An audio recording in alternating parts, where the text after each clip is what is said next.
Hi,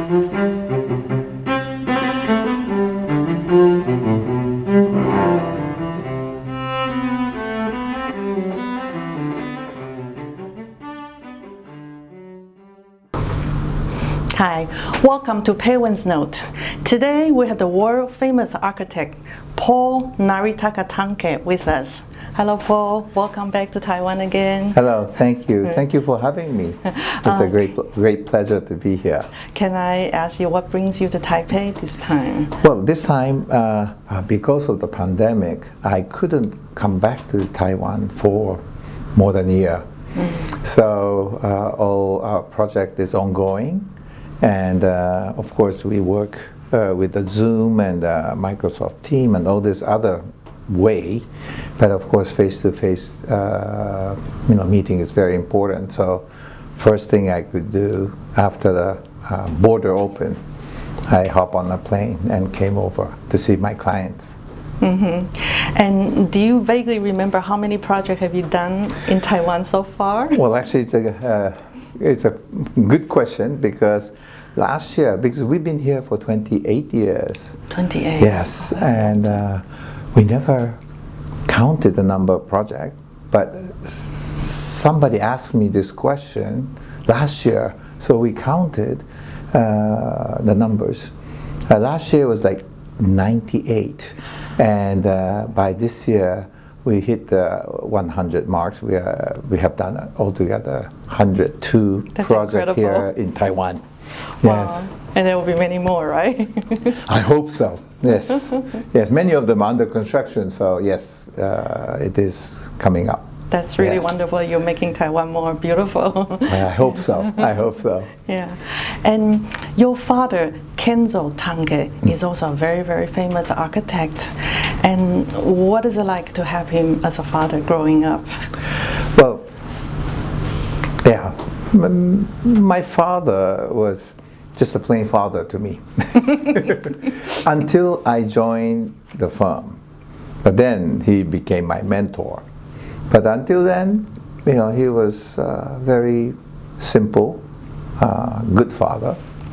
And we didn't talk too much about architecture until I decided to tell him that I wanted to become an architect.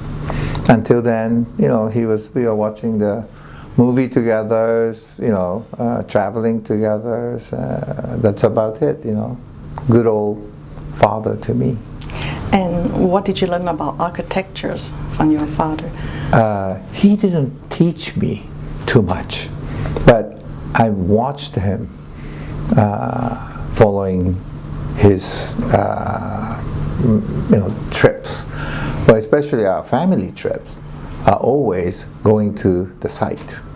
So this was unusual because the family trip in normal circumstances, people goes to vacation, mountain, seaside or something. Tange's family trip is a construction site and a business meeting. So by watching him, I learned a lot. He never forced me to become an architect. Well, that's probably the best part. Yes. When they don't force, right? Yes, yes. But, I thought that's a way to go. And I understand you spent about at least 7 years in Harvard. And would you like to tell us about your study day over there? Yes. Well, I wanted to become an architect since I was like 14, 15.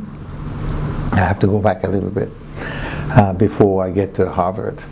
At that time, my father taught at Harvard Architecture School for 1 semester. So I told you, family trip. That's very impressive. I follow. So I enjoy being in Cambridge, Massachusetts.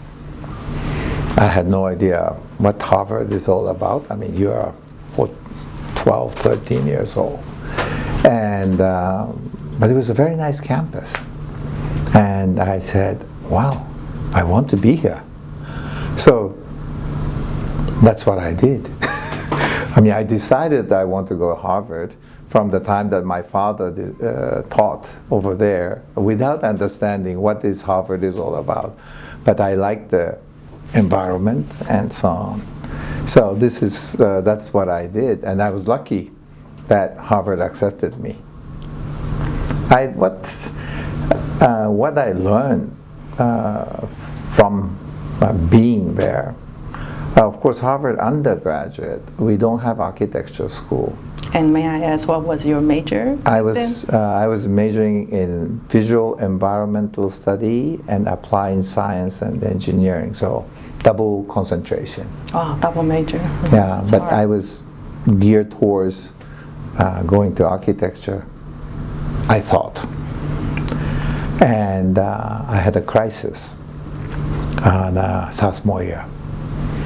Because as I said, growing up with my father, I thought architecture is what I want to do. I thought that was what meant to be. Mm-hmm. But then it hit me in my sophomore year. Is it really what I want to do? Or is it because my environment is pushing me to go into that direction? So I changed my concentration to economics for one semester. And I hated it. I was good in math. So supply and demand curve and all these things, coordinate, I understand. And I could get the answer, but that didn't excite me. Like when I'm working on architecture, coming up with a design, that really excited me. So luckily, I decided to go back to architecture. Well, I'm 64 years old. If I didn't do that in my sophomore year, I might be still thinking, am I doing the right thing? Maybe my life would be different if I chose another profession. And at the Harvard Architecture School, and are there any professor who kind of influenced you, back then? Well, actually, there are a few professors when I was there, and even before. When I went to Harvard, my father introduced me to a few of the people that my father knew. One was Toshi Katayama. He was a graphic designer, and he was a professor at visual environmental study, an undergraduate at Harvard. So him being Japanese and being close friend of my father, he became like my father in Boston. So I spent a lot of time with him and learned a lot from him. And at one point, my professor at the visual environmental study told me that it might be a good idea to go into graphic design. So I guess Toshi's influence was quite a lot, that I was interested in graphic design. But then I said, well, graphic design and architecture, it's not a money-making profession. Then I might as well go to architecture that I wanted to go. So that was one professor that influenced me. Second one was Jose Luis Sert, who was before I got there, he was the dean of Harvard Graduate School of Design. And he was senior to my father. So every time my father came, we would have lunch or dinner together. And he's the one who said, and I believe in deep down in my mind, important things. Architecture is art with social responsibility. And I really believe that, because if you're an artist, if you're sad, you can paint, sad painting, and so on. But architecture, you cannot do that. You are spending money of somebody, and the building cannot be sad or depressing or something, right? So art with social responsibility, when he taught me that, it hit me hard, and say, well, we have the responsibility to the society. So, which was another eye-opening experience, meeting and spending time with him. And when I was a student at GSD, there are a few professors, but one of the professor, Jorge Silvetti, who was my thesis advisor, also very influential person, and he taught me every line has to have a meaning. We have people have a tendency that architects just draw. Yes, we draw, but we have a responsibility for society, and so each line has to have a meaning. It's not a decorative element, or I feel like drawing that line. Each line has to have the reason to be there. So there are a few professors taught me how to look at architecture. And not one mentor, but many I'm very fortunate to have so many professors who taught me a lot at Harvard. What's so amazing about your family is I think you're the only father and son who get to design the Olympic centers. For example, in 2020, you designed the aquatic centers for the Olympics in Tokyo, and your father in 1964 get to design the Yoyogi gymnasium. Would you tell us about these beautiful stories? Well, it's a little bit long story.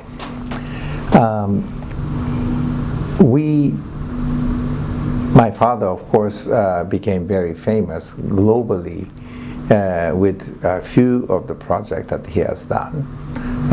One is actually definitely that Yoyogi Gymnasium for 1964 Olympics. And we have been renovating, upkeeping that building for more than 50 years. And of course, for this 2020 Olympics, we have done a major renovation, and it changed its function from swimming pool to handball venue. Oh. So it's been a long process to keep every year to fit into the needs of the building, and also 2020 Olympics, it's called Legacy Olympics. So they wanted to reuse some of the facilities, and the Yoyogi Stadium was one of them.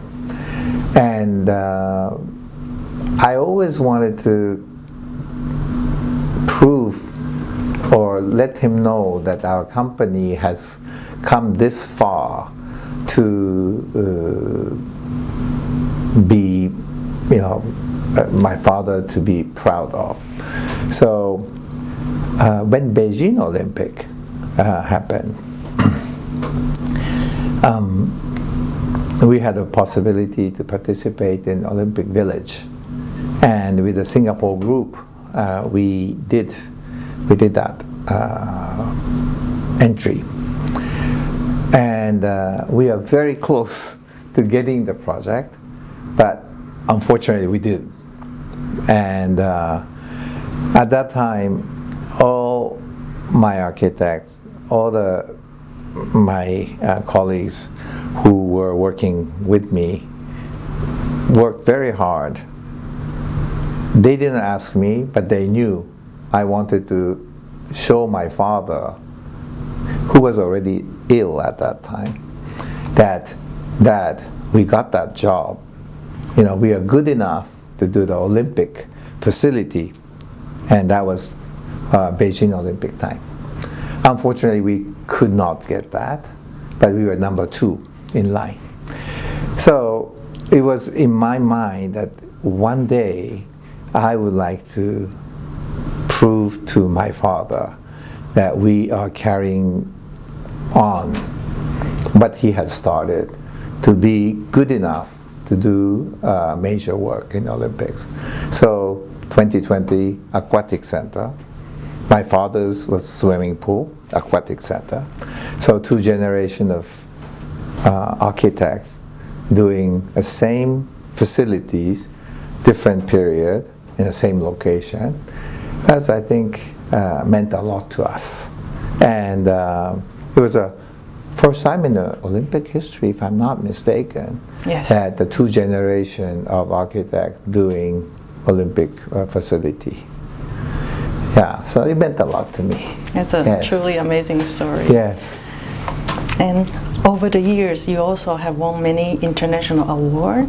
And for example, 2008, you won the award for the Cocoon Tower. This Yes. is a very special building. And can you tell me about this? Yes. Well, this is a 50-story school, vocational school building. Wow. Of course, as land is getting scarce globally, so all the schools are going vertical. And we were given this opportunity to design a building. It was a competition. 360 plus entry were participating in this competition. And we had 5 finalists, and then we had a interview and whatnot, and we could get it. Whole idea for me, because it comes from my background. My father was an educator. He was a professor at the Tokyo University for almost 30 years, and he taught at Harvard, and before that he taught at MIT. And so he was always architect, at the same time educator.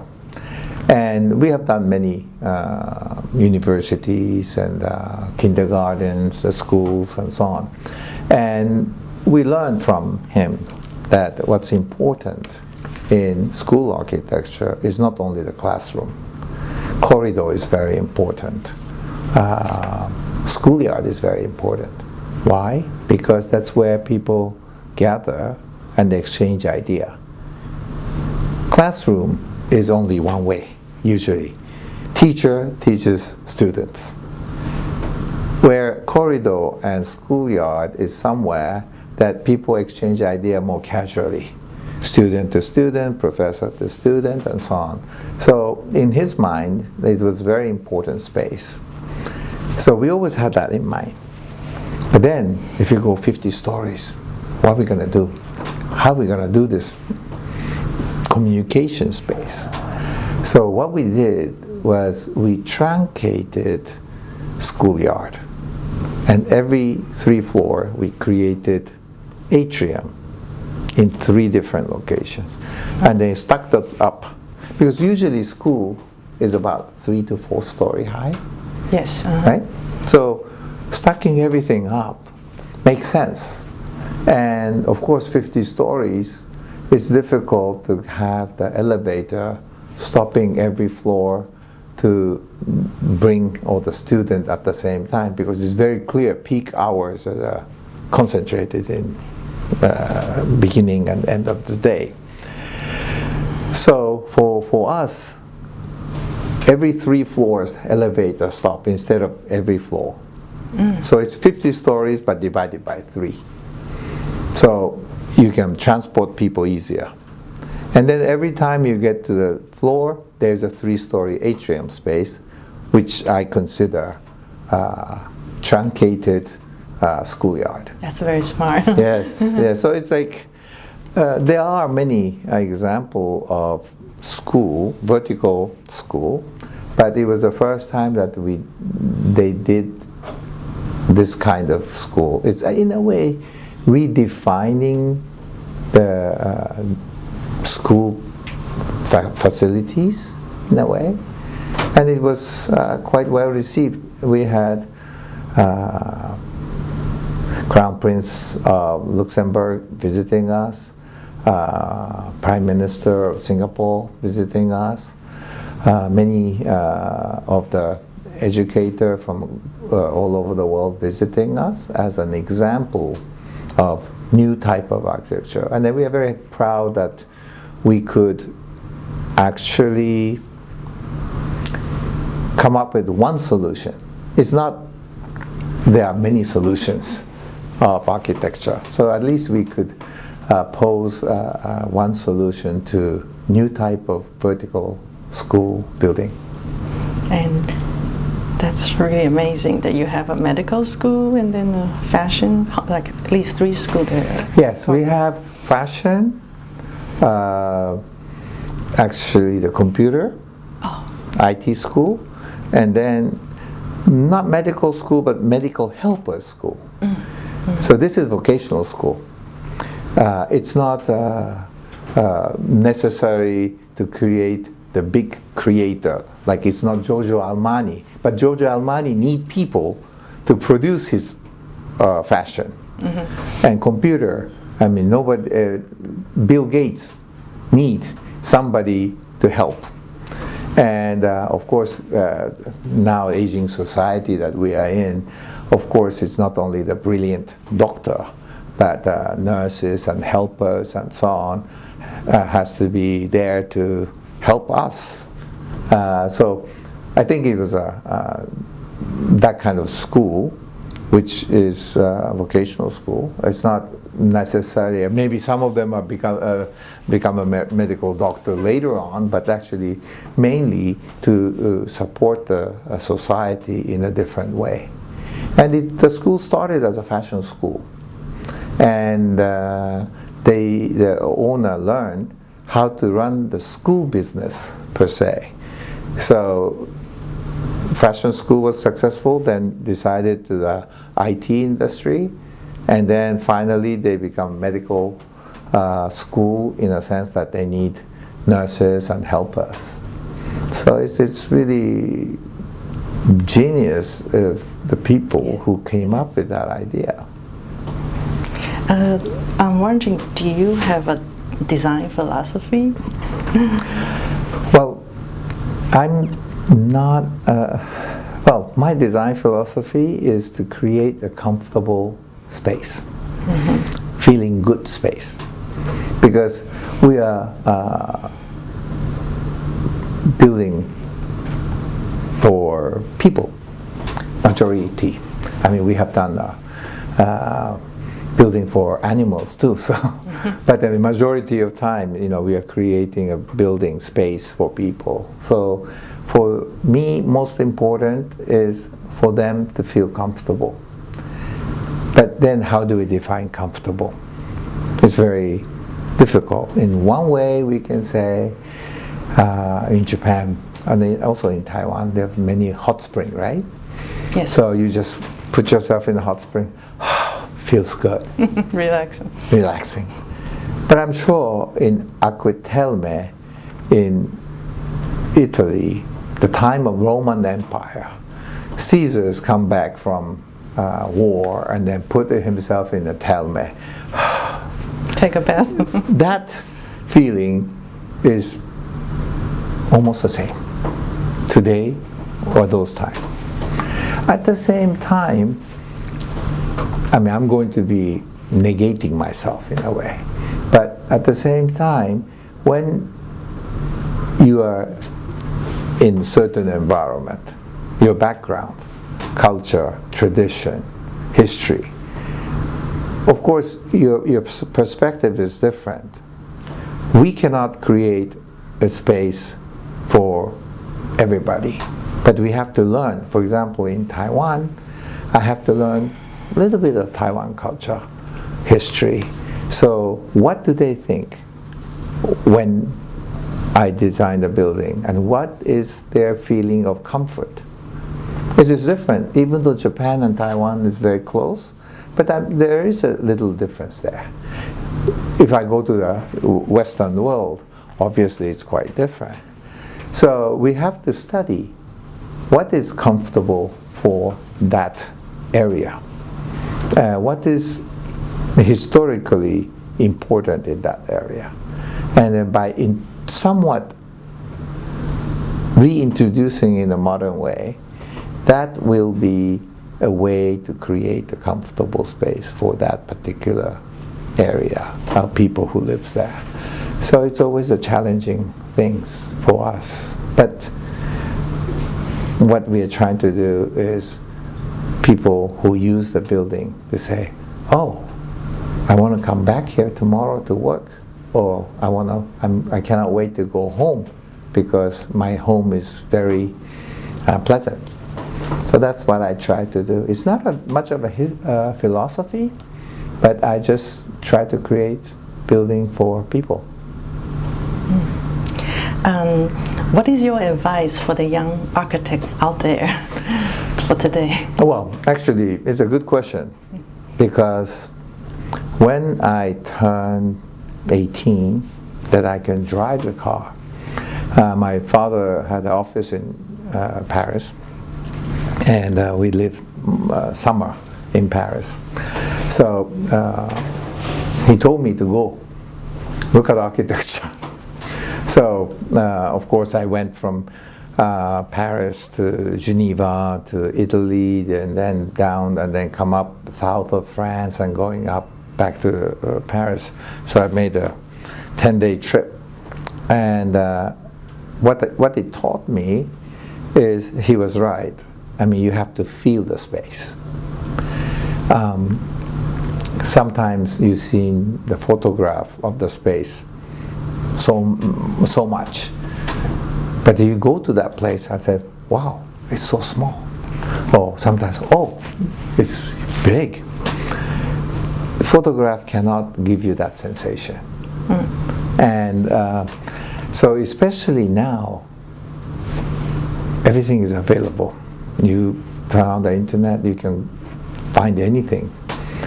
But my advice to a young architect or architectural student is just go and see the real thing. And that's very eye-opening experience.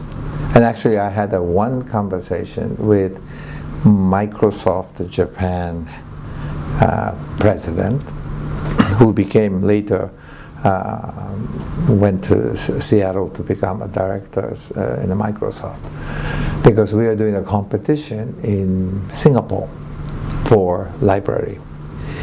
And I wanted to ask, because at that time still Microsoft is not this big, this influential, but I knew this genius Bill Gates coming out with this all sorts of way to show the world, opening up the possibility to exchange the information and so on. So I was asking him, is company like Microsoft will create such environment that architecture is not necessary? For example, this wall, right now we see the view, but maybe later on this become the screen, and then you see a Niagara Fall, and then the next time is a pyramid or something. Then where's the architecture? We're talking about all this, something that we can touch, right? But then he said, no, that's not true, because they cannot create, they can give you the information of Niagara Fall in this screen, but they cannot feel it, they cannot touch it. So that was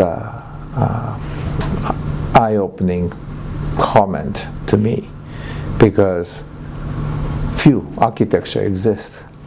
You know, you have to understand all this material and then how those things are put together. You can feel it. Screen is a screen, information is just information.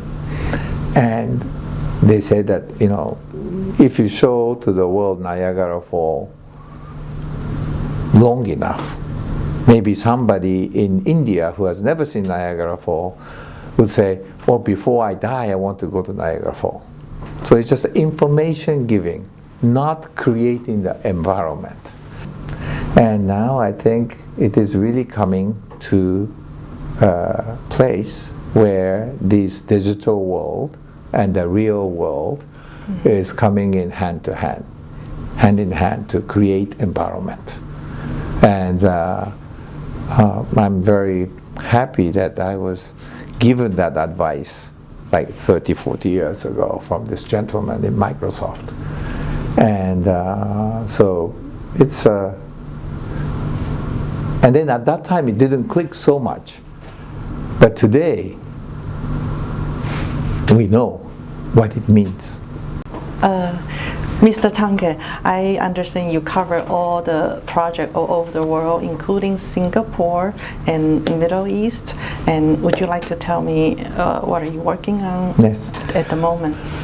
Well, we are working on most probably 30 to 40 different projects now.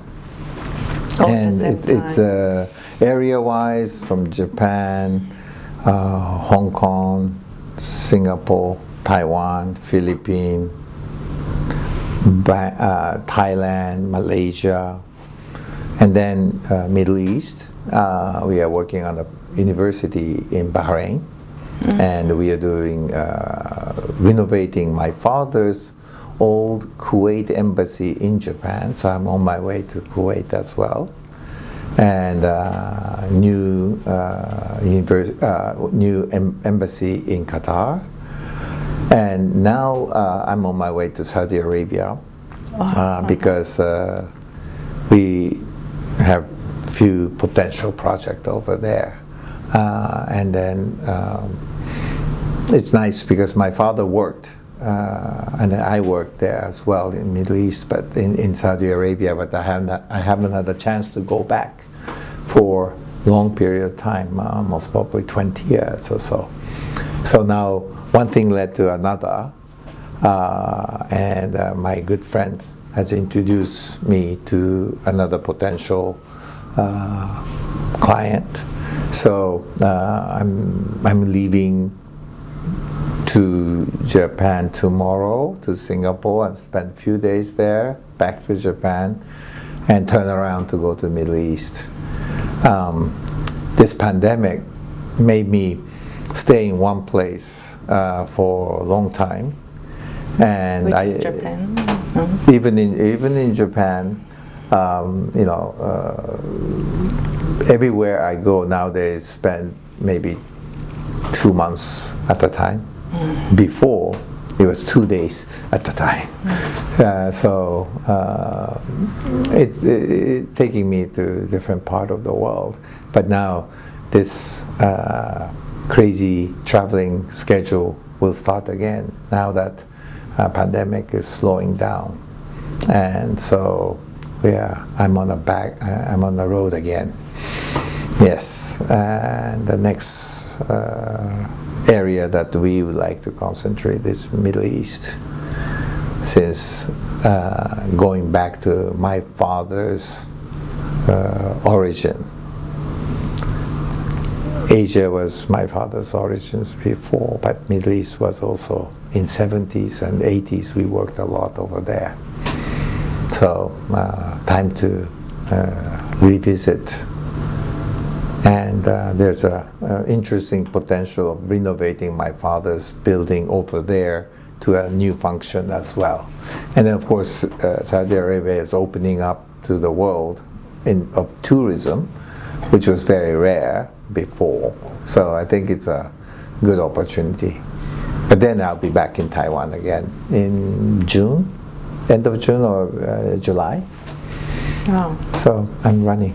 No wonder you don't have a spare time. Yes, That's why. That's why. I mean, you know, I'm doing this to myself. I enjoy meeting people, keeping myself busy, keep on designing, and then also I have a very wonderful group of people working with me, so I can travel a lot to see the client and design the building.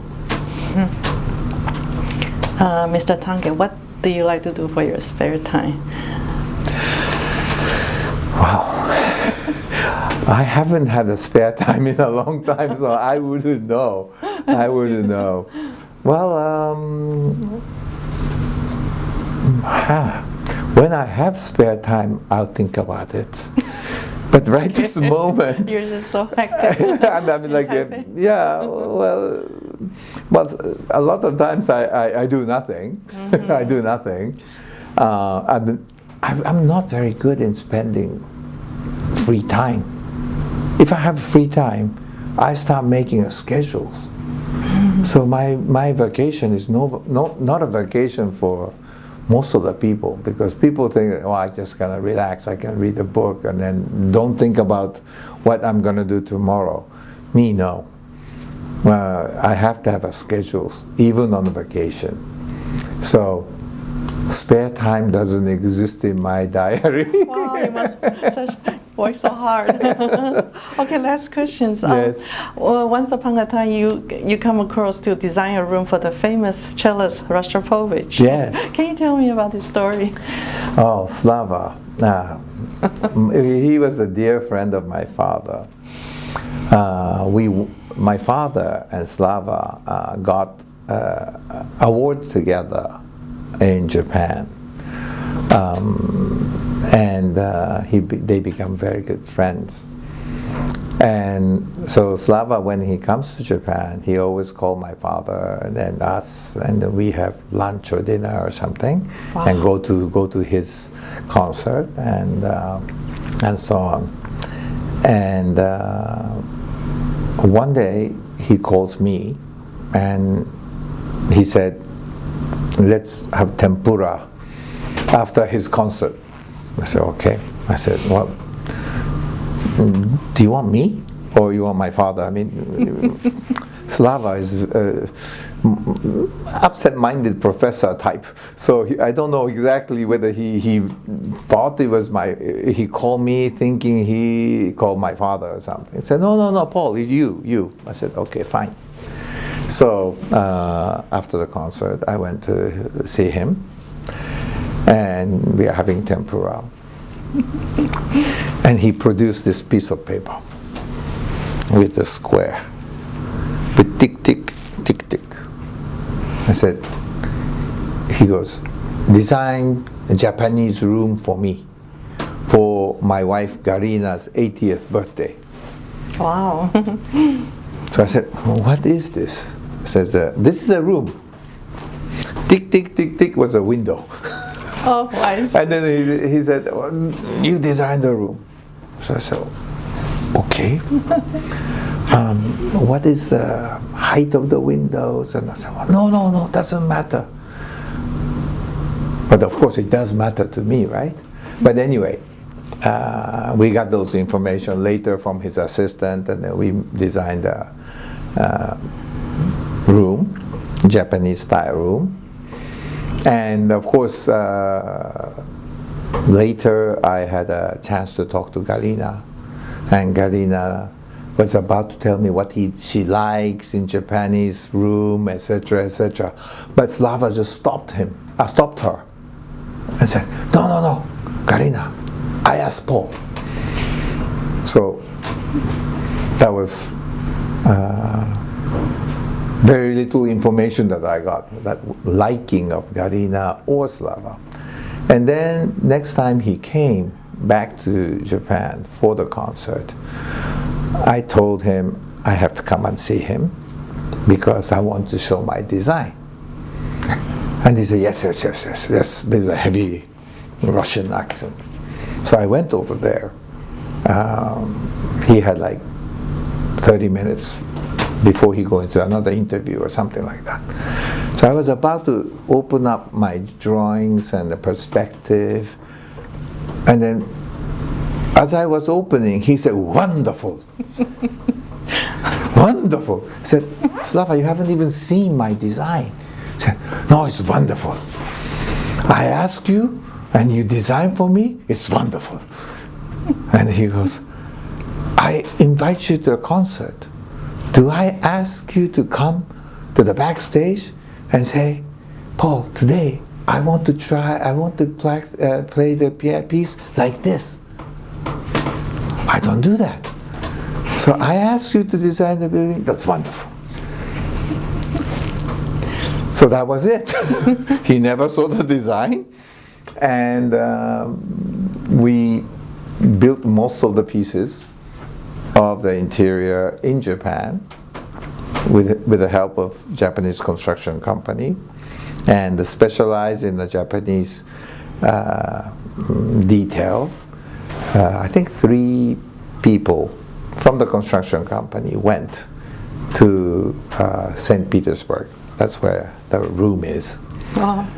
And with So far. yes, so far. But we created the room and disassembled, and then bring it over to Russia and reassemble. And because that's the only way, because they don't have the technology, and then we have to bring like 3 people, and then they were in a sleeping bag on the site for 1 week to putting everything together. Wow. With the Russian help, Russian carpenters, and then no communication. But I mean, architects and these the contractor have a way to communicate, because we know that we can talk with the hand and drawings and so on. So it was ready for Galina's 80th birthday, and the rest of the house was never ready, so I was told. So they have to bring the prop from St. Petersburg Opera House or something like that to make the room look like a room during the party. But I was told that one of the Japanese prime minister went to this room once everything is completed, and had a Japanese tea there, and he had only good comment to say about that room. So, to be honest, I have never seen the room completed, but I only know that when we assembled in Japan, I've seen it. That's such a wonderful story. So Slava was a fantastic person. I mean, he trusted me so much, and I really appreciate his friendship to our family.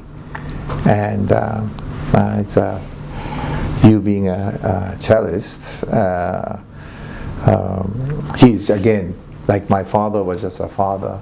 Slava was a good friend of my father, good friend of ours, and that's about it.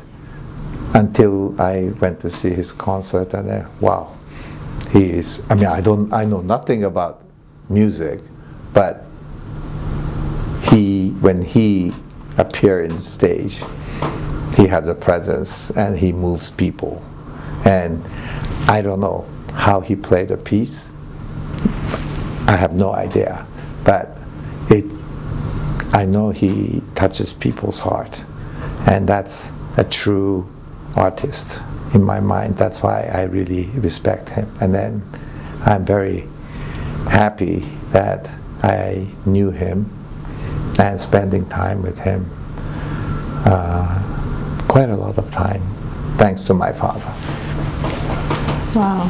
Thank you so much for your precious time and all this wonderful story. And I do hope to see you in the near future. Yes. Thank you. Mr. Tange. Thank you. Thank you very much for your time. Thank you. you.